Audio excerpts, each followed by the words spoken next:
দিয়েছে তারা, তারা তো হাসপাতাল যায়নি। আমি সুস্থ, আমি কেন হাসপাতাল যাব?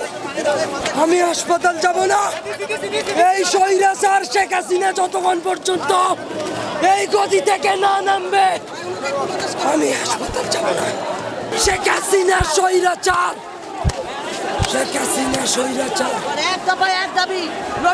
আপনারা এখানে শুনলেন যে আবু ছাইদের রক্ত কখনোই বৃথা যেতে পারে না।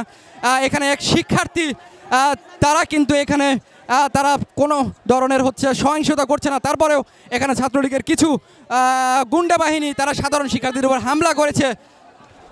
এক দফা এক দাবি, নড়িবাগি তুই কবে যাবি?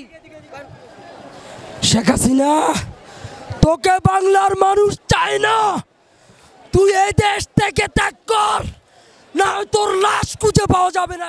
দেশটা তোর বাপের দেশ না, এটা তোর। সুধীবৃন্দ, আপনারা এখানে একজন বিক্ষুব্ধ ছাত্র জনতার কথা শুনলেন। আর কত দিতে হইবে আমাদের ভাই বোনের রক্ত? আর কত চাস তুই চালিয়াতে সংসার? আর কত চাস আমাদের ভাই বোনের রক্ত? আর কত চাস? তুই এখান থেকে বাইরে যা, না হলে তোর লাশ পাওয়া যাবে না। আর কত রক্ত চাস আমাদের ভাই বোনের রক্ত? আর কত চাস?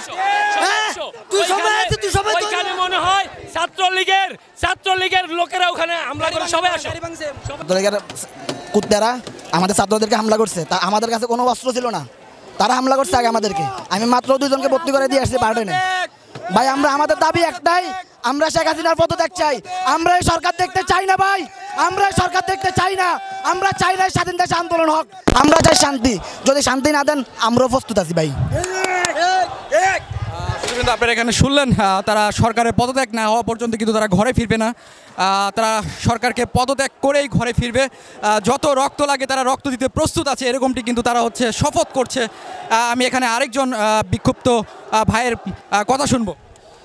আজকে সরকার পক্ষ তার ক্যাডার বাহিনীকে অস্ত্র দিয়ে আজকে তাকে মাঠে নামাইছে, অথচ আমরা নিরস্ত্র ছাত্র সমাজ মাঠে নেমে আমরা এক দফা এক দাবি এই সরকারের পদত্যাগ। যে সরকার আমার মায়ের বুক খালি করেছে, যে সরকার আমার ভাইয়ের বুক খালি করেছে, এই সরকারকে আমরা ক্ষমতায় চাই না। আমাদের একটাই দাবি, এই সরকার যতক্ষণ পর্যন্ত পদত্যাগ না করবে আমরা কেউ রাজপথ ছেড়ে যাব না। আজকে আমরা সকালে আমাদের নির্ধারিত কর্মসূচি ছিল 11টায়, সে অনুযায়ী আমরা সকলে এখানে শাহবাগে উপস্থিত হয়েছি। কিন্তু আসলে আমরা শান্তিপূর্ণভাবে সমাবেশের মাধ্যমে আমরা আমাদের জানান দিতে চেয়েছিলাম, কিন্তু ছাত্রলীগের গুন্ডা বাহিনী, ছাত্রলীগ ভিতর থেকে এই হাসপাতালের ভিতর থেকে আমাদের উপর আক্রমণ করে এবং এই আক্রমণের জবাব দেওয়ার জন্য আমরা তাদেরকে প্রতিহত করি। একটা জিনিস সরকারের মনে রাখা উচিত, দাবানলের সামনে দাঁড়িয়ে সাহস দেখানোর যুক্তি কথা নেই। যখন সাহস দেখাবে পুরি একদম নিশ্চিহ্ন হয়ে যাবে। এই সরকারকে এই বাংলার মানুষ আর চায় না। বাংলার মানুষ এই সরকারের পদত্যাগ চায়। এই আমাদের নিরপেক্ষ দাবিতে আজকে আমরা এখানে সমাবেত হয়েছি। এই সরকারের পদত্যাগ নিয়েই বাড়িতে ফিরবো ইনশাআল্লাহ। শেখ হাসিনা বলে যে গণবাব তো বাবার প্রত্যেক সম্পত্তি, তোর ওখানে যাইতে হবে কেন? তুই আমার ভাইকে ফেরত দে, তোর পাড়া নিচ্ছি আগে ফেরত দে আমার ভাইরে। তুই তাড়াতাড়ি পদত্যাগ, তোর তো আনার মতো গুড়ি করবো, আনার মতো গুড়ি করবো। তোর পাড়া নিচ্ছি সে গণবাবার ডাকতেছে আমাদের, তুই এখানে নাই। গণবাবার তো প্রত্যেক সম্পত্তি, তোর পাড়া নিচ্ছি। আর গণবাবার কার? আমাদের জনগণের। তুই এত আগে ভ্যারাম বলে তুই কি জানোস না? এই দেশের কি হয়েছে তুই জানোস না? ছোট ছোট বাচ্চাগুলোকে মাইরে বলাইছিস সেনাবাহিনী, হ্যাঁ, তারপরে পুলিশ। তাড়াতাড়ি পদক কর, ভালো হইলো তাড়াতাড়ি পদক কর। মোদির কাছে ফিরে যা।